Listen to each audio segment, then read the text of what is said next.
Ayan po, pauwi na tayo. Ayun yung kasama ko. Ang ganda lang. O, parang nasa probinsya lang tayo, no? Ganda-ganda. Para ka lang nasa Baguio. Ayan po. Tayo maglakad. Samahan niyo po ako.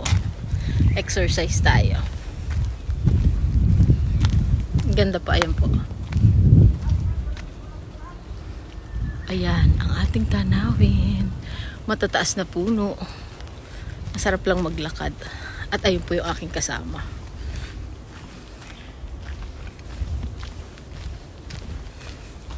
Ayan.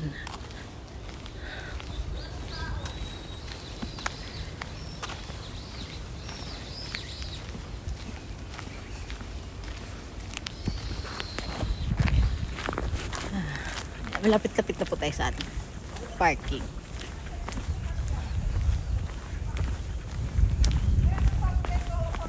May nakuha na ako.